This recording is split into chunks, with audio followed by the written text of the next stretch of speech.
You might suddenly find yourself pressing the gas pedal while driving, only to discover the car is sluggish and won't accelerate. The RPM gauge won't go above a certain number, the transmission shifts with difficulty, and the car's speed doesn't increase no matter how much gas you add. Your first thought might be that the transmission has failed or that the engine has suffered a major breakdown. However, in many cases, the problem is that the car has entered something called limp mode or safety mode.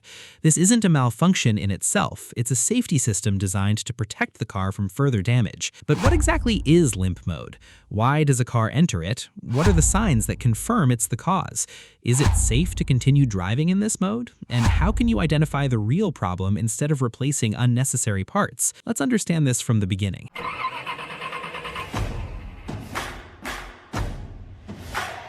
In this episode, we'll discuss one of the most frightening situations for any car owner, when the car suddenly refuses to run at full power. Many people assume the engine has failed or the transmission has broken down. However, the truth is that the car is often trying to protect itself. We'll explore what happens, why it happens, and how to deal with it correctly. But before we discuss the causes, let's first understand what limp mode is. Simply put, limp mode or protection mode is a safety system found in most modern cars. As soon as the car's computer detects a problem that could damage the engine or transmission, it intentionally reduces performance. Instead of allowing you to continue driving normally, it imposes limitations on the car's performance to prevent further damage. Essentially, the car is telling you, I have a problem and I can drive you to a nearest service center, but I won't let you continue driving like this. So what happens to the car when it enters protection mode? The first thing you'll notice is that the car's acceleration will be very weak. No matter how much you press the gas pedal, the response will be limited. Also, the RPM gauge will likely not exceed 2,500 or 3,000 revolutions per minute, meaning the car won't be performing at its full potential. Furthermore, many cars have a limited top speed, so you might find the car won't exceed 50, 60, or 70 kilometers per hour. If the car is automatic, you'll likely notice that the transmission doesn't shift through all the gears. Many cars even lock themselves in third gear. This is to reduce the load on the transmission and protect it from further damage. The main goal is to get you to a safe place or a service center without causing further damage to the car. Now that we know what limp mode is, let's look at the reasons why a car enters limp mode. There are actually many reasons, but some are considered the most common. The first reason is a problem with the transmission.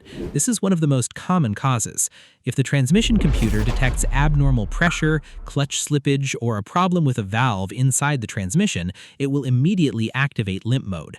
Continuing to drive normally could completely destroy the transmission. The second reason is a problem with the battery. Many people are surprised by the connection between the battery and limp mode, but you should know that the battery is the primary power source for the car's computer, ECU. If the battery is severely weakened or leaks acid, causing wire damage, the computer may receive incorrect signals. It will then interpret the problem as a serious malfunction, and the car will enter limp mode. The third reason is low engine oil or transmission fluid. In some cars, the computer constantly monitors the oil level and pressure. If the pressure drops significantly, it may consider continued operation dangerous for the engine or transmission, so it activates limp mode to protect them. The fourth reason is a cut or damage to the wire harness or cables. Any cut, damaged, or rusted wire can cause the computer to receive incorrect data. Since the computer can't determine whether the problem is minor or serious, it will choose the safest solution, which is to activate limp mode. The fifth reason is a leak in the air intake system, such as a cracked air hose or a leak after the airflow sensor.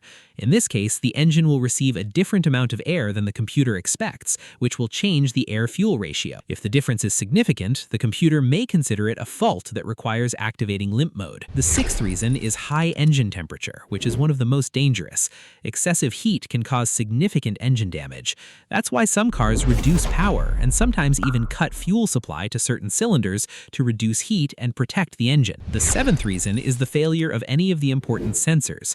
This is one of the most common causes, such as the mass airflow sensor, the manifold pressure sensor, the accelerator pedal position sensor, the vehicle speed sensor, and the transmission speed sensor.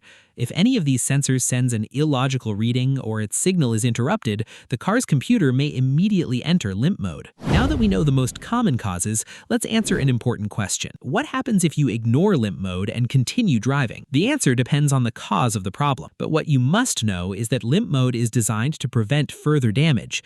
If you continue to use the car in this manner or travel long distances, a minor malfunction could turn into a costly repair. Therefore, as soon as the car enters limp mode, don't ignore the warning. Consider it a message that requires immediate attention. Now that we know the causes and symptoms, let's see if it's possible to get the car out of limp mode. The answer is yes, it might work temporarily, but that doesn't mean the problem is solved. The first step is to turn the car off and wait about 10 minutes. During this time, check the engine oil level. If it's an automatic car, check the transmission fluid level if the design allows it. Also, make sure there are no faulty connectors or wires. Then, try starting the car again. In some cases, the car will start normally temporarily, but if the underlying cause is still there, it will re-enter limp mode. Some people also try disconnecting and reconnecting the negative battery terminal, which might temporarily reset some faults.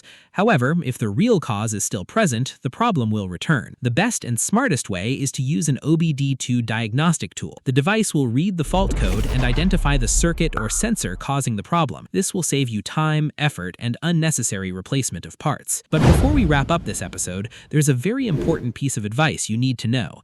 Never clear the fault code before you identify its cause.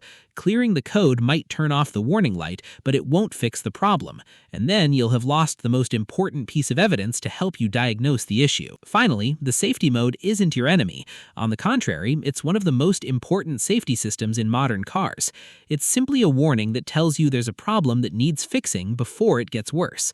The sooner you address the warning, the more you'll save yourself from bigger repair costs. If you found this episode helpful, don't forget to like, subscribe to the channel, and turn on notifications so you don't miss any new episodes. Thanks for watching, and stay tuned for the next one.